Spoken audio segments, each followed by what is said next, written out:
guys, welcome to another interview. Today we have one of our members of Desert Barbell, Phani. So he trains with one of our coaches, Angelica. So thank you so much for being here. Just before we get started, what we want to do, we just want to introduce you to the audience so they know who you are, what you do, and then how long have you been powerlifting for? Cool. So who am I? My name is Phani, as Olga mentioned. I was raised in Dubai, so been here pretty much all my life. I work at Kareem. I look after partnerships for them. So that's pretty much about me. Now, powerlifting. So I've always liked lifting. So I've been going to commercial gyms for almost, I think, 9 years. I started it because I used to be super skinny. Yeah. Like it almost felt like I was an anorexic kid. And that's when I started lifting, because my friends are like, hey dude, why don't you just try it out? So I just started, by myself. I took help from a few friends, kept hurting myself, a lot of injuries. In between, I fell in love with deadlifts. So that I kept pushing deadlifts quite a bit. But it was an on and off thing. I also party quite a lot. So it was hard to maintain that balance. Party guy. So I would push myself throughout the week, and then the one weekend of damage would just like take me back, So that's how I was. Then I had a knee injury, and I took it easy for like I think 6 months. But then at that point, I wanted to get back. Yeah. I was also going through like a tough time mentally, some personal issues. Yeah.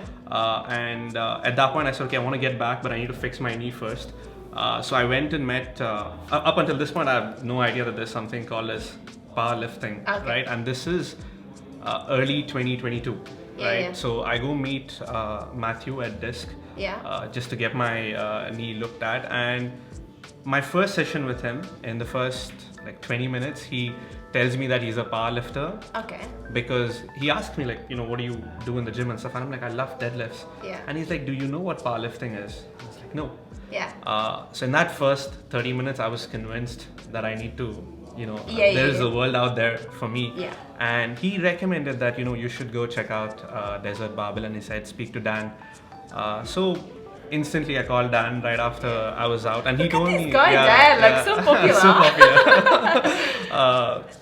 I remember calling Dan the first time, and I think it was just then that they got their dog. Yeah. And I remember like talking to him on the phone, and he was like, dude, I just got a dog and I'm fostering him and stuff. And then I just realized that like, it's been a year since they got him. Yeah. But I spoke to Dan, and he said, what are your timings? First, he obviously asked about, my background and what I want to explore and stuff. And then he said, we have Ange who can, who can train you. And she usually likes to, get people from scratch, like beginners, and then like get them improve all the way up, like fix their basics and stuff. So I was like, this makes sense. So I came in. Wait, maybe now I'm jumping. No, that's fine. I will stop you here because obviously it has a lot happened before you actually found us. And I want to kind of like dig a bit deeper of like, what has you like, because you mentioned that all your friends would tell you that lifting weights will help you to improve your body composition, but then is there anything else that you've been trying to achieve, like by just going to and training in the gym? Back then, it was just me. I was just trying to put on weight. Yeah.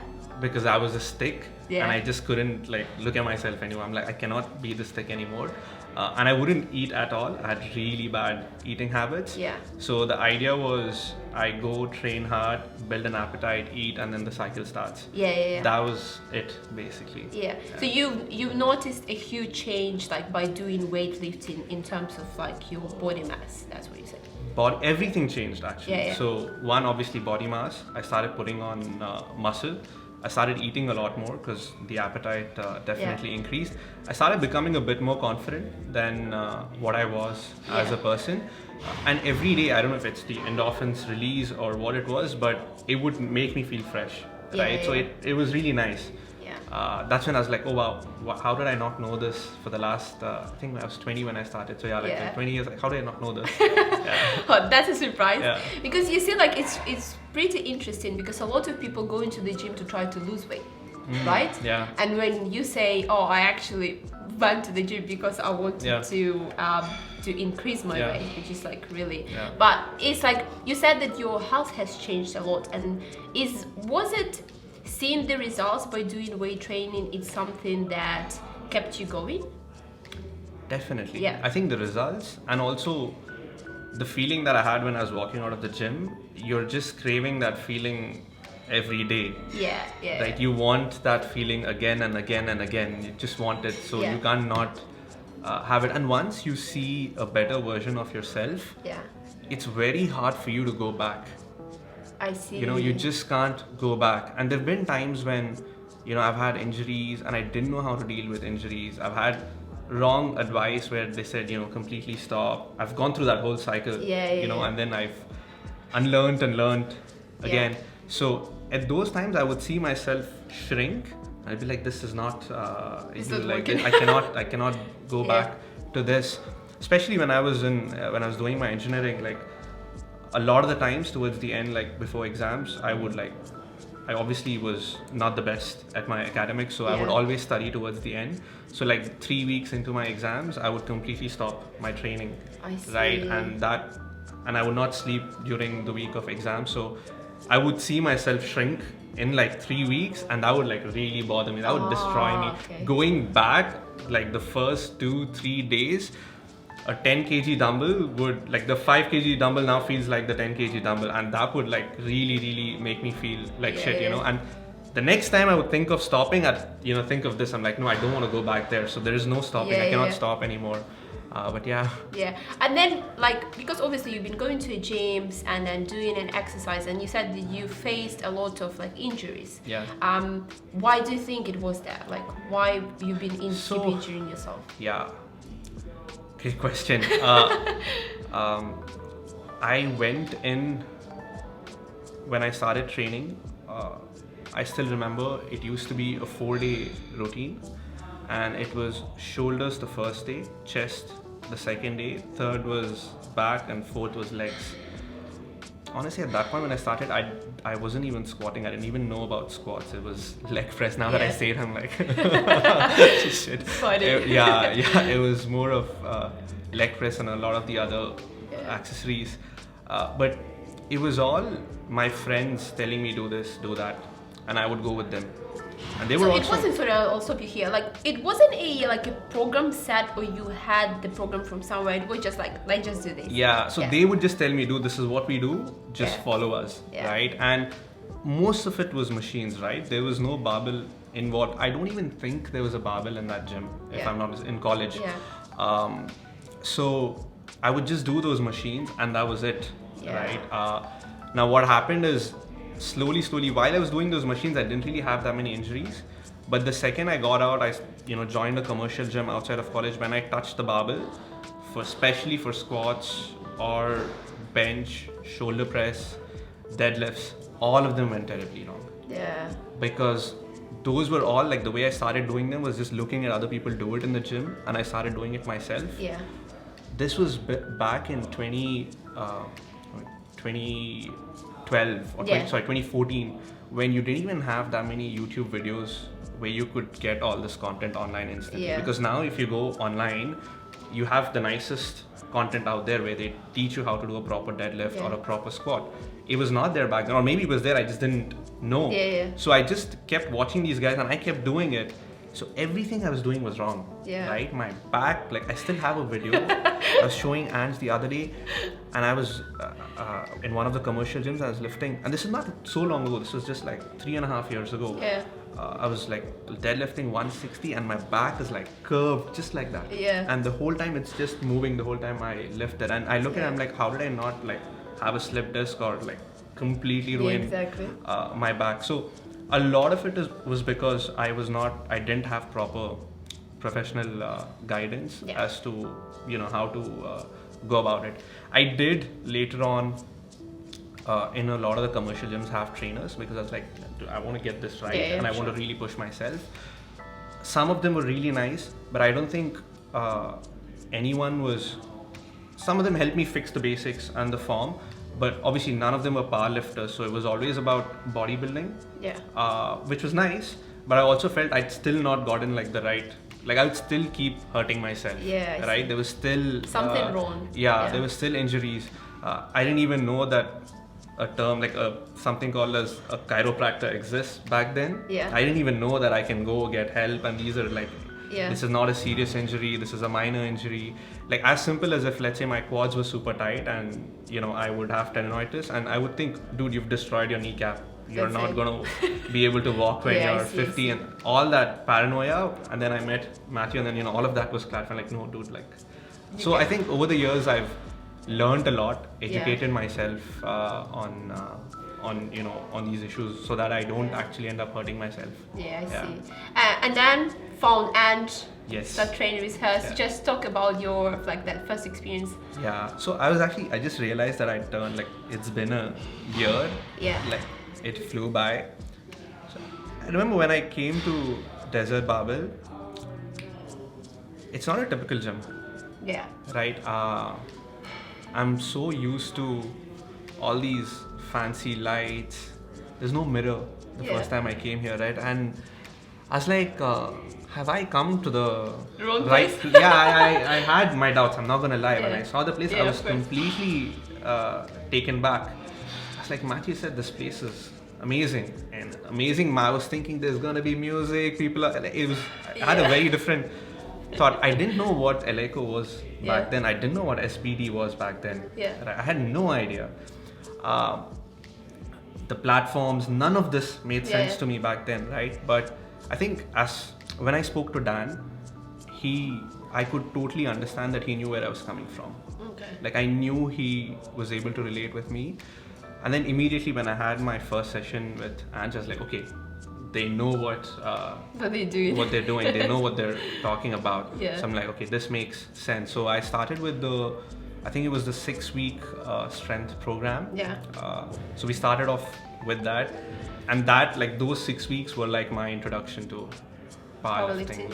And everything was so new to me. Like I didn't even know how to adjust the rack height. So I remember I used to train with Ange 3 days a week, and the 4th was by myself. So on the first week, 4th day, I came in and I had to change the rack height on the bench, and I didn't even have weight. Right. And I think I asked Raju, that, dude, can you help me how to like figure this out? He's like, dude, there's no weight, so he just lifts it. And I felt like an idiot. Then I was like, I was so embarrassed. I was like, shit, I look like such a noob over here. But like, I'm so glad you said this, because it happens to a lot of people. Like even me, I remember when Desert Barbell opened in 2018, and the first time I was like so even. But you were like, you're brave. You went in and you start trying. I was like, I'm not doing this. But there's also a big difference which I noticed is when I went to a lot of the commercial gyms, right? It's a lot of men with big muscles walking around with that very cocky attitude, like, dude, what are you doing? I think here people are very welcoming, right? Like at that point, I didn't even know that there was some world record holders lifting right next to me who would just talk to me very politely, like. So I was like, oh wow, like people are actually very nice. I think that helped a lot. Because I did feel intimidated when I came in. Because you see people around you, like they're lifting 250, 270, 300, like it's nothing, and you're like, dude, like I'm struggling with 100 here. So I felt very intimidated, but I think everyone was very welcoming. So that helped a lot. And also because there was Ange, like she told me things you do, things you don't do. Because I also noticed that people are very passionate about powerlifting in this gym. So all the way from making sure that the first plate you load is, the weight is like facing the other way around, to making sure that you brush off the chalk. It shows how passionate you are about, like everyone is about powerlifting. Like after a year, it's very stupid of me, like last week I had to do shoulder press. I've not done shoulder press in a while. And I'm not thinking straight, right? So I go all macho. I go to the squat rack, the one over here, and I'm like, load weights, and Dan and Beck are staring at me. Yeah. They're just staring at me, and I'm thinking, what are you doing? did I do something wrong? Dan comes, he's like, dude, if someone wants to squat, they're just gonna look at you, shoulder press. How do you think they're gonna feel? Yeah. So yeah, like it made me realize that people over here are very, very passionate about powerlifting. So all that helped me because everyone helped me get through that journey of making me feel comfortable, telling me what's right, calling me out when I'm doing stupid shit. So yeah, that I think in the last 1 year that's helped a lot. And specifically with Ange, she knows me too well. Yeah. Right. So that first 6 weeks was very important because I was dealing with other. I was almost like in borderline depression, so I was on a few meds, and I was supposed to go on a therapy, but that never really happened. This happened, so that never really looked at it. So this session every morning was like I would crave for it. Okay. Right, because that was me stabilizing myself, getting through the day, and moving on. So Ange knew how to deal with me. She knows. Like at the start, I remember she used to program, and the day that I had to train by myself, I would just randomly lift however I wanted at the start. I never understood the concept of programming and why you're supposed to not max out every day. What's the point of us trying to do that RP6 for higher reps and like all that? No concept of in my head. I'm like, go. You're strong. The most you lift, you're the strongest. That's what I was doing in all these other gyms. Everyone 160, 170. She's like, dude, no, you're not doing this again. So I learned, because at that point I didn't ask like, there is a plan, but does this really help? I don't know.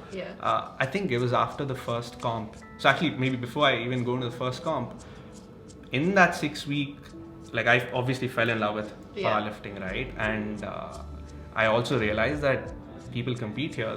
There's a whole competition that happens, and I just went on Instagram and I just looked at what's happening. I'm like, dude, I have to try this out.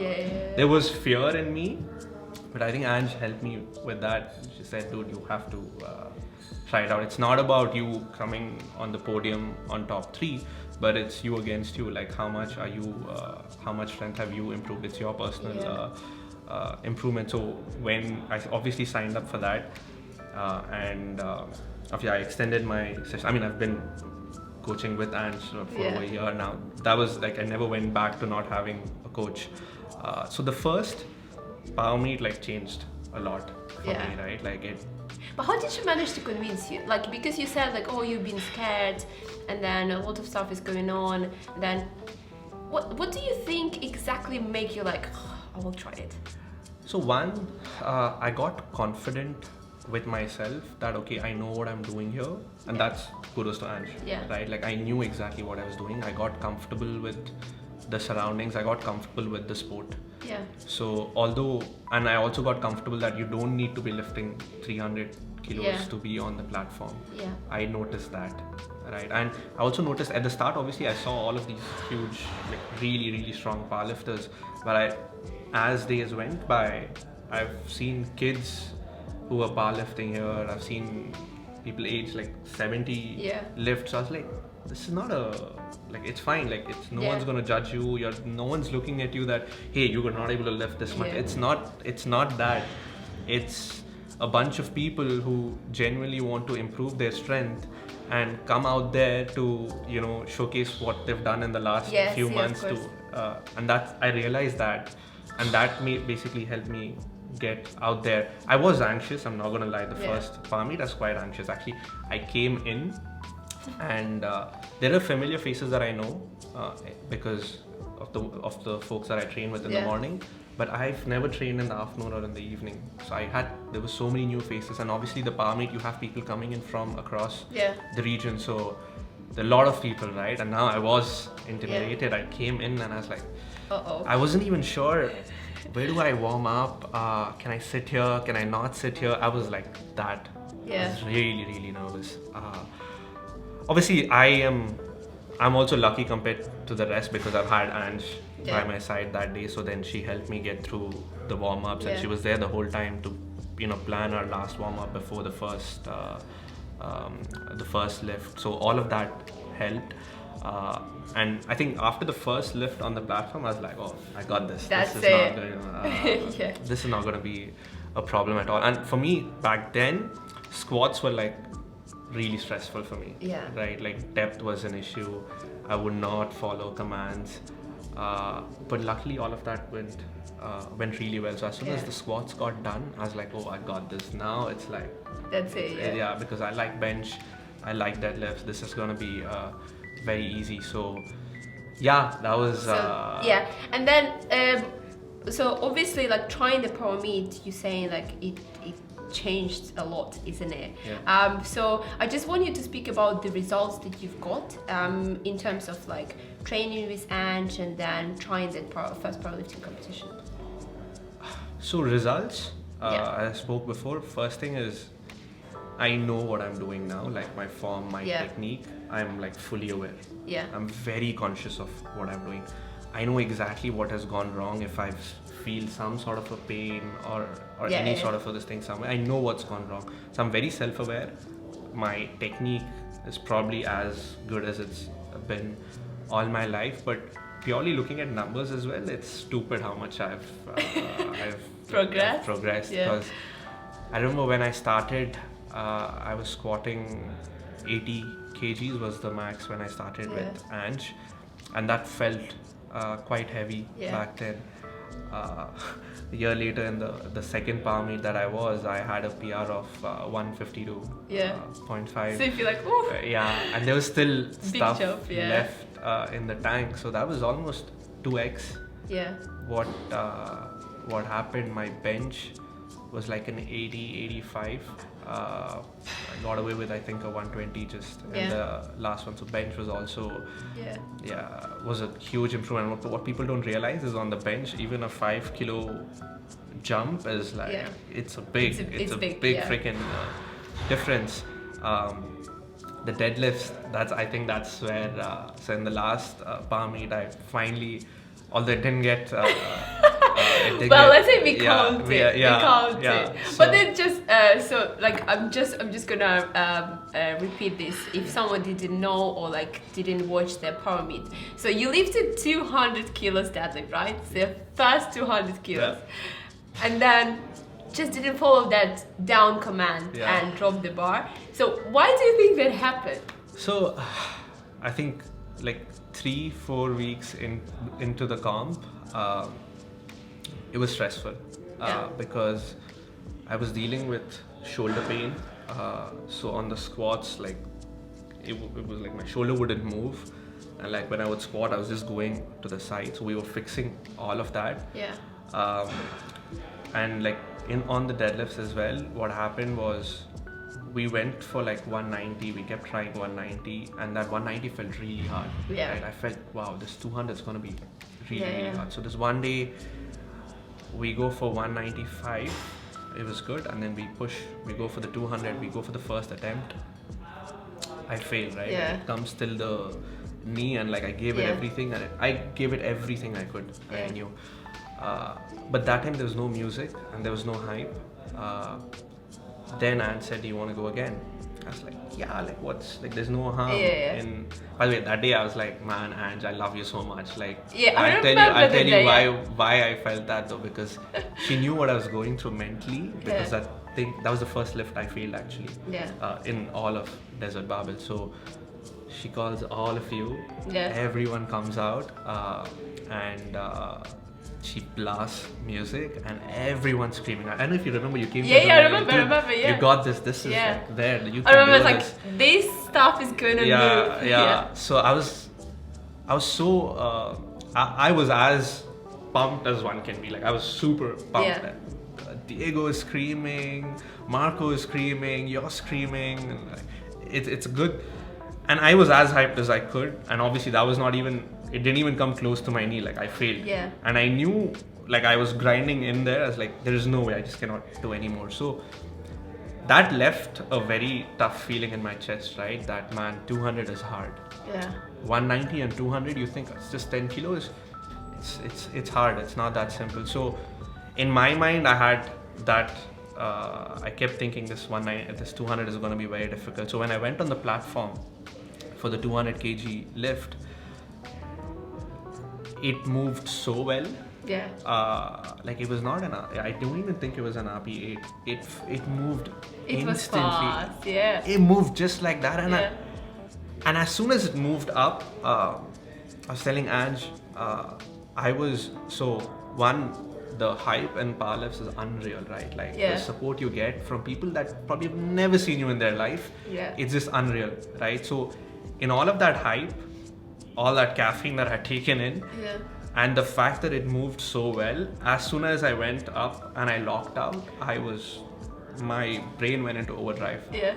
I don't think I was that happy that those 5 seconds ever in my life. Like ever. Like now when I cleared engineering, now when I got my new bike, not when I got my new car. Although, you know, never was I that happy. And I got so happy and I wanted to celebrate instantly, right? I was like, I was done because I was so happy. I wanted to go hug Ange and be like, we did it. I forgot that the lift is not complete. Yeah. I actually forgot. I've never dumped the bar. Yeah, exactly. Never dumped the bar. Like literally never. I used to probably do it back when I was in commercial gyms when you just lift and you drop and like, That was a very different phase. I had not dumped the bar in like a year. I don't know. I think it was me. I didn't realize what I was doing because I was like, there was so much happiness that I just left the bar and I didn't even realize what I'd done. Yeah, you're like, I've got this. I've got this, and I drop it, and I'm like, yes, I did this. I'm walking back, and I look at Dan, and Dan's like, I can't swear here, can I? No, don't do that. So Dan just looks at me, like, man. and that's when I realized, shit, I dropped the bar. And the most funny part is it didn't matter. Yeah, I did not feel bad for a second. I went, I hugged Ange. I was like, man, doesn't matter if that lift doesn't qualify. I'm just happy because that 200 moved so well. It doesn't matter where I place. None of that matters. Just for myself, I'm like, finally, I've dreamt of a 200 kg deadlift all my life. And this moment was...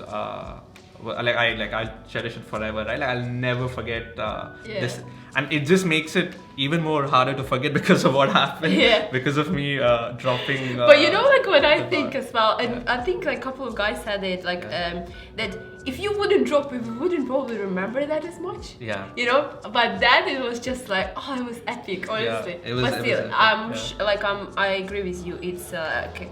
It matters even if you didn't get the whites for that. It's like you still got it. So that's impressive. I went home and Ange basically. So I've never had my name on the board like the whole year, and I always told myself that, dude, once you have respectable numbers, then you should think of adding something on the board. And the funny part is, every time I do the first power meet I did, I think that was just me opening my eyes. I told her, this is there's so much more to do. This is just me starting. I knew instantly, man, there's so much you need to put into this. The second power meet happened, I'm like, shit, I've not even started, I've not even scratched the surface. There's so much more to do. But I went home after the second power meet, and I think Ange basically wrote my numbers, and she wrote the 200 there, and she sent it to us. It's finally there. I went home, and my parents were also psyched, because they were also watching it at home. And my dad's like, why did you drop the bar? Dad, come on. As long as I live today, that's and they're enough. them being parents, they're like, you've always been like this since a kid. you always get over happy and you forget to complete things. Yeah. Oh, that's amazing. So obviously you've got like amazing results. Yeah, it's incredible. But I just want to know, like, is there anything changed in your like personal life or like your life in general after like joining Desert Barbell? Yeah, a lot actually. So one, I never used to work out in the morning. Yeah. I always used to, before Desert Barbell, I was always in the evenings. When Dan told me that, hey, we have Ange and she can help you train in the morning, I told myself, okay, let me give it a try, for the 6-week program. And if it makes sense in the morning, then fine, I'll stick to it. Yeah. If not, then I'll probably have to go back to the evening and figure out a different coach. But training with like those 6 weeks with Anne is like, no, I can't go back to I can't not go with, I have to stick with Anne. So the reason why I didn't want to train in the morning was I have anxiety issues in the night, where if I know I have to get up early in the morning and prepare for something and go, I will not sleep. It's just running in my head. I've gotten over that now, because last 1 year we've built a routine where I've come here every morning. So the biggest change is I've started sleeping on time and getting up on time. That's been like the biggest change in my lifestyle. You will not believe this, but for me, when I have breakfast at the right time in the day, my whole day goes well. I eat the right amount of lunch, all meals. Funny enough, I would think that if you don't eat, you'd feel more hungry, but it's actually the other way around, where I actually build up an appetite if I have breakfast. And I was struggling even with breakfast at the start, because I used to have like eggs and then I would feel weak over here. I was not strong enough and stuff. And Ange told me one day, have you tried oats? I'm like, no, I've never tried oats. And I'm also lactose intolerant, so I can't have it with milk. So she said, dude, get oats. And she like gave me this, the fast cooking oats basically. And she said, why don't you try one of these coconut milk or almond milk? It's been a year. I've had oats. You're still doing it for breakfast this morning. Every day I've been having. I don't know how I've not been bored. I've spiced it up. I add blueberries now. I love it. She's like, add some more berries. So like, yes, that. So breakfast and has also been a very big change. And what happens is when I come in the morning, my work is stressful. I enjoy it. It comes with its own attachment. So every morning, this session is like my me time. Right? Like I need this. Forget about everything else. I do this here. I'm happy. I go out happy, and the day I'm ready to attack. The day. Like I've heard of all of these things. They sound very cliche. Like everyone keeps saying it, but when you actually fall in that routine, it makes a big difference. So overall, from a work standpoint as well, it's like completely changed. Like how I am at work. I'm a lot more active. I perform a lot better. Decision making, clarity, like the way I get clarity of thought in my head, it's clean. So it's helped a lot with everything in general. Apart from that, also because there's always an end goal that you're always, for me at least, like now in the last 1 year, I've done 2 competitions because there's always been a competition, and I know I don't want to feel shitty when I come here. I eat on time. I stop smoking. Nice, well that was like I remember before. Dude, one squat. It was like I was stressed at work. I was down smoking. That completely stopped. I still vape now and then, but like I can feel it immediately the next time. I'm like, shit, you should stop. I used to drink a lot over the weekends. That's like completely come down. Like last night, I went out, had 2 drinks, and I know, like, let's call it a night now. You have to go train. So because that end goal is there, everything else takes a backseat, and I think that's also helped with my health and so it had a huge impact. Huge. Huge impact. When we say huge, it's huge, guys. I see. Oh, that's amazing. I'm really glad that you have achieved all those results and you feel happier and like enjoying the training here. So like my question is, why do you pay us money? why do I pay you money? Yeah, because like a lot of people say like, oh, personal training is really expensive. I don't want to spend that much money. So like, why do you pay the cerebral money? Why do you pay money for the personal training? So one, I look at it as an investment in myself. Yeah. I mean, the most efficient spend of your money is if you're spending it on yourself. Yeah. Right. So one thing I always felt like, even for me, it was like I would always spend money on food lavishly, because I felt, man, I'm doing all of this like to at least, like, I want to eat good food at least. I don't want to like cheap out on food and worry about where I'm eating and stuff. So I'd always spend money on that. This became like that, right? For me, I know the second I stop having Ange, everything changes for me, because I find it very hard to maintain that discipline when I don't have a coach, right? So when there is a coach, I have that discipline the whole time. So for me, that helps.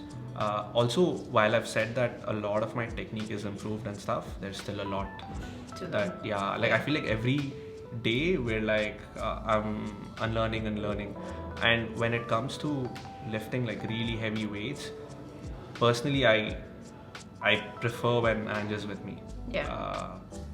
I can't do it by myself.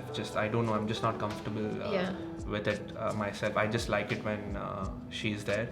But yeah, like if I were to pick, like, let's say top 3, one, a lot is still there to learn. I don't think I'm there yet completely. Obviously I've fixed my basics, but there is a lot to learn.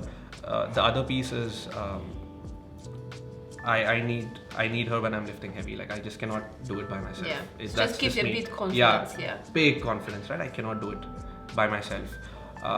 And lastly, I feel like that 1 hour in the morning with Ange is like my time. I can't not have that. I need her, because I feel like somewhere it's just not about weight training. Also, there's also like, I feel like it's, in a way, counseling is also happening about like personal life in that session, because like we don't just talk about lifting the whole 1 hour, right? There's also about, you know, what's happening in life, what's happening at work. It's that one person that I talk to only in that 1 hour, 3 days a week. So that's also special to me, at least. Of course. So I think my top 3 reasons would be that. Amazing. Awesome. Thank you. If we imagine someone like you, like watching this right now, what would you suggest them? Like, what would be your advice that you would give to them? Because like you got your experience already. I would say you should first take that leap of faith and actually give it a shot. It might be your thing. I hope it is. It might not be your thing. But like, you should come give it a chance. Right? Only then you'll know what is out there, and then like everything else can follow, right? So I think you should come give it a shot first. And then you'll know the difference. Awesome. Thank you so much. I hope we're gonna see you lifting way more than 200 kilos. Yes, I hope so too. Thank you, Olga. Thank you.